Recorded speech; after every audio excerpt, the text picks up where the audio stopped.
ఉపాధ్యక్షులు, ప్రధాన కార్యదర్శులు, జిల్లా అధ్యక్షులు, ఇక్కడ విచ్చేసిన గ్రామ స్థాయి నుంచి రాష్ట్ర స్థాయికి విచ్చేసిన ప్రతి ఒక్కరికి కూడా పేరు పేరున స్వాగతం పలుకుతూ, భారతీయ ఆత్మ పల్లెల్లో ఉందని ఆ రోజు మహాత్మా గాంధీ గారు చెప్పిండ్రు.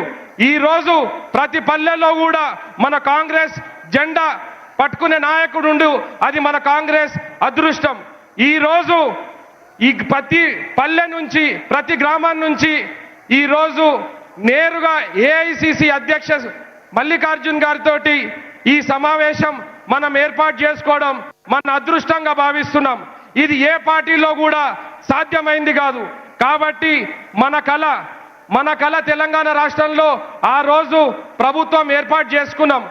మళ్ళా రానున్న రోజుల్లో కూడా జాతీయ స్థాయిలో కూడా కాంగ్రెస్ పార్టీ పతాకం మనం ఎగరేసుకొని దేశంలో కాంగ్రెస్ ప్రభుత్వం ఏర్పాటు చేసుకోవాల్సిందిగా మనమందరం కూడా కష్టపడి మన కాంగ్రెస్ పార్టీని బలోపేతం చేసుకోవాల్సిందిగా మీకు అందరికీ విజ్ఞప్తి చేస్తూ, ఇప్పుడు సభాధ్యక్షత వహించాల్సిందిగా పిసిసి అధ్యక్షులు గౌరవనీయులు మహేష్ కుమార్ గౌడ్ గారిని విజ్ఞప్తి చేస్తున్నాను.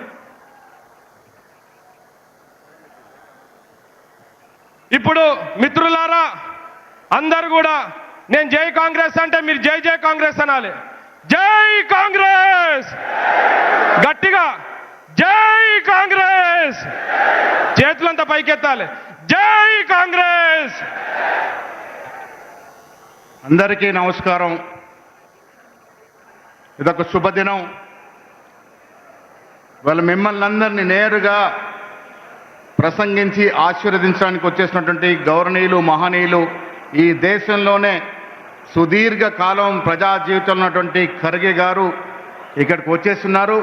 నేరుగా వారు విజ్ఞప్తి చేస్తా ఉన్నాను, ఈ యొక్క కన్వెన్షన్, ఈ యొక్క సమ్మేళనాన్ని ప్రారంభం అని చెప్పాల్సిందని నేను వారిని కోరుతా ఉన్నాను.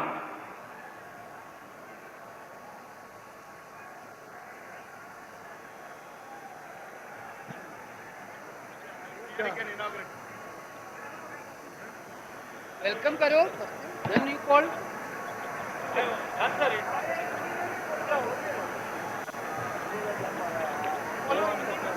ఖర్గే గారి జీవితం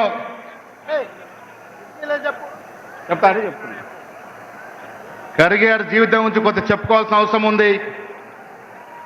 इस देश में माननीय श्री मल्लिकार्जुन खड़गे जी का एक प्रत्येक स्थान है. आज की तारीख में 55 से 60 साल राजनीतिक जीवन में गुजरे सो लोगों में दो ही है, एक शरद पवार जी है और एक मल्लिकार्जुन जी है. मल्लिकार्जुन जी अपनी राजनीतिक जीवन एक ब्लॉक कांग्रेस, गुलबर्गा में ब्लॉक कांग्रेस प्रेसिडेंट से राजनीति में प्रवेश करके आज एआईसीसी अध्यक्ष बने तक अपने ये 55 साल का राजनीतिक जीवन में मूल सिद्धांतों पे क्या करते हुए आए हैं. నేను ఈ సందర్భంలో వారి గురించి ఇంకా చెప్పే ముందు మీ అందరికీ తెలుసు, 4 రోజుల క్రితం హైదరాబాద్లో జరిగినటువంటి భయంకరమైన సంఘటన, ఒక ఫ్యాక్టరీలో విస్ఫోటనం జరిగి దాదాపు 40 మందికి పైగా ప్రాణాలు అర్పించిన సందర్భంలో మనమందరం కూడా వారికి నివాళులు అర్పించాల్సిన అవసరం ఉంది. 2 నిమిషాలు నిలబడి వారికి మౌనం ప్రకటిస్తూ వారి నివాళులు అర్పించాల్సిన కోరుతా ఉన్నాను.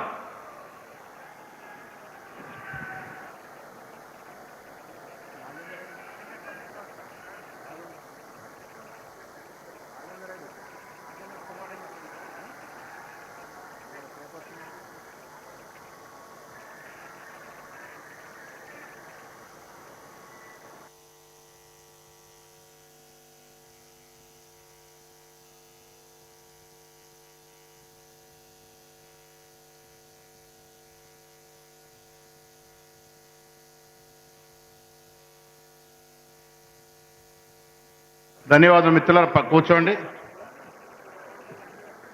Sir, it is our proud and privilege that the Indian National Congress is today led by a people's leader, a symbol of struggle and inspiration for the marginalized, Sri Mallikarjun Kharge Garu. Kharge Garu's political life is a shining example of how hard work, discipline and integrity can take a person from humble beginnings to the highest position in the party. Born in a Dalit family in Bidar, Karnataka, Kharge Garu lost his mother at very young age during a communal violence. That painful incident shaped his lifelong commitment to secularism, social justice and honoring. Starting his journey from student politics and trade union movements, he never moved away from the people, their struggles and their voices. He was elected 9 consecutive times as MLA and served as a member of parliament in both Lok Sabha and Rajya Sabha, holding key ministerial portfolios including railways, labour and social justice.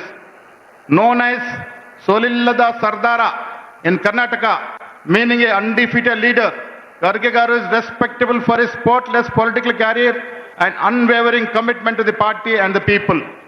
Kharge Garu చెప్పాలని ఇంకా చాలా ఉంది, కానీ ఇంత highest personality ఇవాళ మనందరూ కూడా నాయకత్వం వహిస్తూ ఉన్నాడు. సోనియా గాంధీ, రాహుల్ గాంధీతో సన్నిహితంగా ఉంటూ ఈ దేశానికి ఒక దశ దిశ ఇస్తున్నటువంటి తరుణంలో ఇవాళ వారు గ్రామ స్థాయి అధ్యక్షులు మొదలుకొని రాష్ట్ర స్థాయి కార్యవర్గ సభ్యుల వరకు ప్రసంగించేందుకు మీకు ఒక సందేశం ఇవ్వడానికి ఇక్కడికి వచ్చినారు. మీరందరూ ఒక్కసారి చప్పటితో వారు గట్టిగా స్వాగతం పలకాల్సిందిగా కోరుతా ఉన్నాం. దయచేసి నిలబడాల్సిందిగా కోరుతా ఉన్నాం. పెద్ద ఆయన రెస్పెక్ట్గా అందరం కూడా నిలబడి ఒక్కసారి ఖర్గే గారికి పెద్ద ఎత్తున చప్పట్లతో స్వాగతం పలకాల్సింది కోరుతా ఉన్నాను. ఇలాంటి మహానాయకుడు మనకు నాయకత్వం అందించడం అనేది మనందరూ అదృష్టంగా భావిస్తూ ఈ యొక్క కన్వెన్షన్ని వారు ప్రారంభించాల్సిందిగా కోరుతా ఉన్నాం.